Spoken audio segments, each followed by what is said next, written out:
Hi, I'm Jim from Trek World.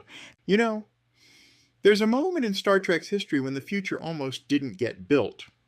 A blank page, a panicked studio, and one designer told to invent a starship from nothing.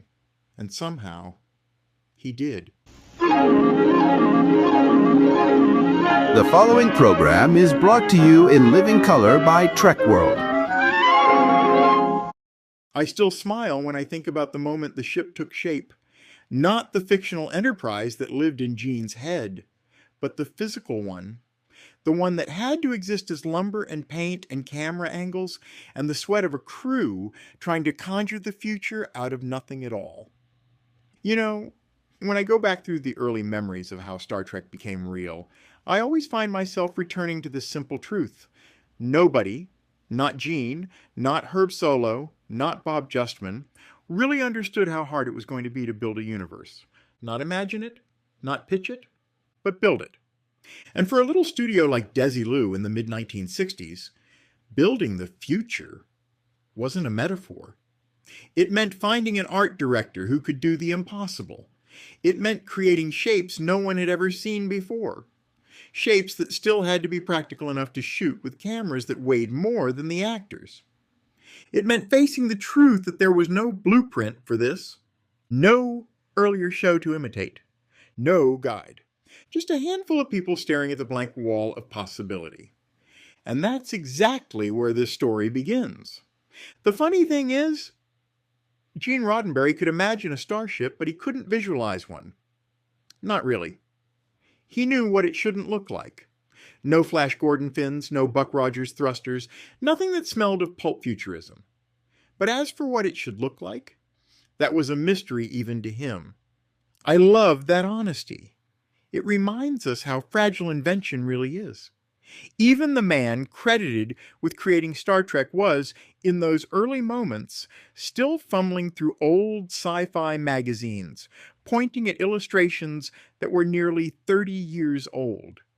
He was chasing inspiration, not direction, and he was exhausted. Then Herb Solo brought in a name that would quietly define Star Trek forever.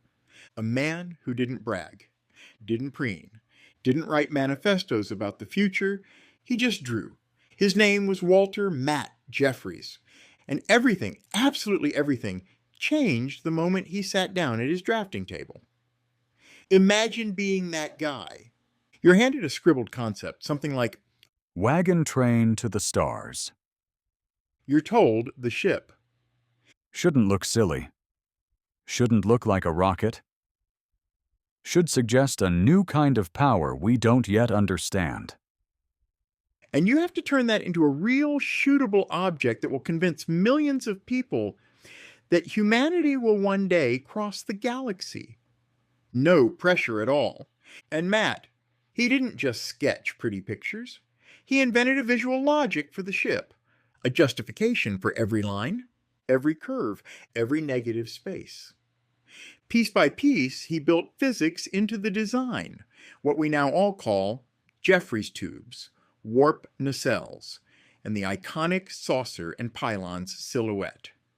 Even Gene had to step back and say, Yes, this is the Enterprise. it took trip after trip into Gene's office, sketches revised again and again, until the form finally stabilized into the impossible.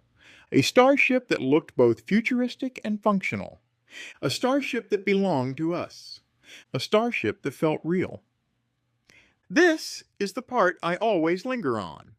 The moment where imagination crashes into lumber, paint, budgets, and physics.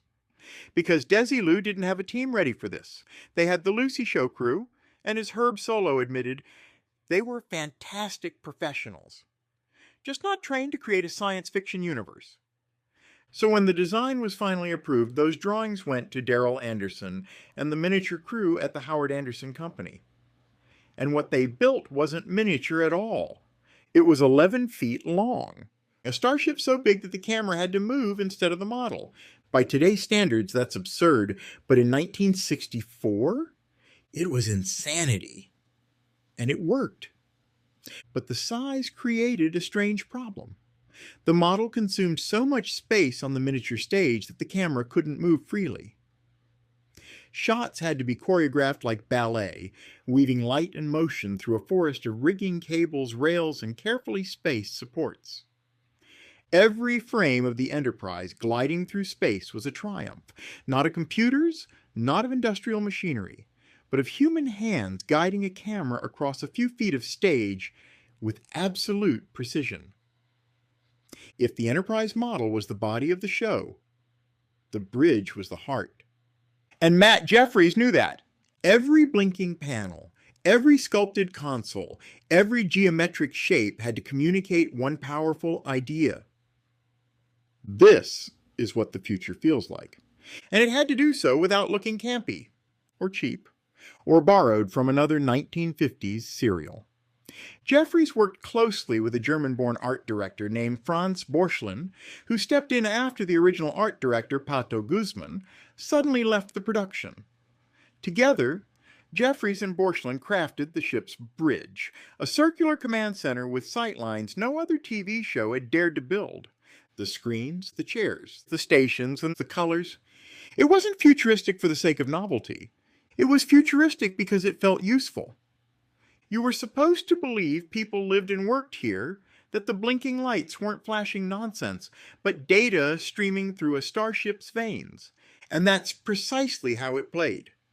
This part of the story is one I never get tired of exploring because it reveals just how much Trek cheated, brilliantly, creatively, joyfully cheated, to stay on budget and still sell the illusion of vastness. To film Alien Worlds, Jeffries built forced perspective mini mountains, movable rocks, and mounded sand landscapes on stage 16. He created a seamless planet horizon by wrapping the entire set with a neutral white sky backing and lighting it with gel-filtered lamps to tint the sky any color the story needed. Want a green sky? Purple? Hard orange twilight? Just swap gels. No repainting. New rebuilding. Painting with light. That's what they called it. It was ingenious, cheap, flexible, and shot beautifully. And then there were the sets inside the Enterprise.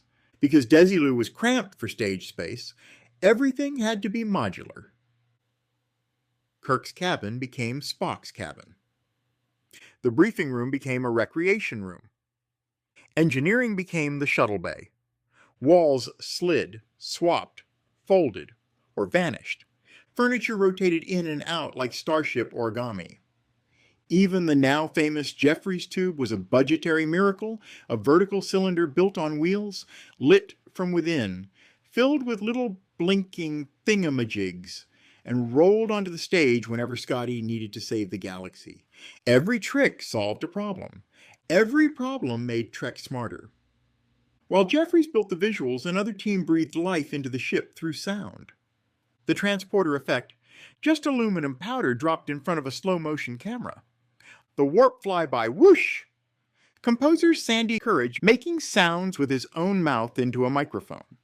And the sound of the Enterprise itself, the hum of its corridors, the pulse of its consoles, was crafted by sound editors Joe Sorokin and Doug Grindstaff, who spent hours layering machine noise, beeps, and even background crew chatter into atmospheric loops for each part of the ship. It's one of my favorite Trek truths. The Enterprise didn't just look real. It sounded real. That hum became part of our imagination. By the time the cameras rolled on the Corbomite maneuver, the Enterprise was no longer just a model or a set. It was a character, an idea you could touch, inhabit, and believe in. And that's why this story still resonates with me. Because what those early artists did, they didn't just create a starship. They created a future that felt welcoming. A place where humanity matured instead of collapsed. A space where our better selves survived. Standing there on those early stages, surrounded by painted foam, blinking lights, and a 14-foot miniature no one could afford, they somehow constructed something that felt more permanent than the set around them. They built a ship that could carry us, not through space, but through time. through decades, through generations of fans who still look at that shape and feel something familiar, something hopeful. And that's why the Enterprise endures. Not because of the plywood, not because of the nacelles, not because of the lights, but because a handful of people at Desilu, Herb, Gene, Bob, Matt, Franz, DeRoll, the electricians, the carpenters, the painters, all believed they were building something that meant something. And they were right.